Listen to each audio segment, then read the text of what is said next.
श्री स्वामी समर्थ समर्थ म्हणतात की सदा संगती सज्जनाची धरावी. आपण जर संगत उत्तम व्यक्तीशी धरली तरच आपले विचार आणि आपले कर्म हे पाण्यासारखे निर्मळ होणार आहेत. आणि आपण जर वाईट संगतीत राहिलो तर आपले विचार आणि आपले कर्म ही वाईट होणार आहेत, असं समर्थ आपल्याला ते सांगतात. आणि म्हणूनच समर्थ म्हणतात की सदा संगती सज्जनाची धरावी.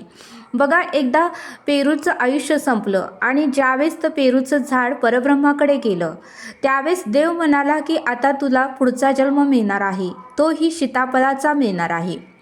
त्यावेळेस ते पेरूचं झाड म्हणालं की हो ठीक आहे, तुम्ही मला आता सीताफळाचं झाड म्हणून जन्माला घाला, पण मला एक तुम्हाला सांगायचं आहे. तुम्हाला जर जन्माला घालायचंच असेल तर लिंबाच्या झाडाच्या शेजारी मला जन्माला घाला. त्यावेळेस परब्रह्म म्हणालं की नाही, तुला जर त्याच्या शेजारी जन्माला घातलं तर तुला पुढे जाऊन खूप त्रास होणार आहे. तरी पण ते पेरूचं झाड म्हणालं की मला तुम्हाला जन्माला घालायचंच असेल तर त्या लिंबाच्या झाडाच्या शेजारीच जन्माला घाला, कारण माझ्या आणि त्याची संगत खूप दिवसांपासून आहे. तो माझा खूप छान मित्र आहे आणि आमचं दोघांचं खूप छान असं जमतं. त्यावेळेस काही केलं तरी पेरूचं झाड ऐकेना आणि परब्रह्म देवही म्हणाला ठीक आहे. आणि परब्रह्म देवाने ज्यावेळेस पेरूच्या झाडाचं आयुष्य संपलं त्यावेळेस सीताफळाच्या झाडाचा जन्म त्या लिंबाच्या झाडाच्या शेजारीच घातला.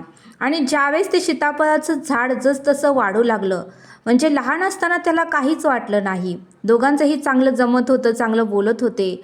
पण जसतसं ते सीताफळाचं झाड मोठं होऊ लागलं तसतसं त्या लिंबाच्या झाडाचे काटे मात्र त्या सीताफळाच्या फुलांना, फळांना, पानांना लागू लागले, टोचू लागले. मग मात्र सीताफळाच्या झाडाला खूप वेदना होऊ लागल्या. सीताफळाचं झाड रडू लागलं आणि मग मात्र देवाला ते विनंती करू लागलं, हे परब्रह्मा ईश्वरा, मला ह्या वेदनेतून सोडव.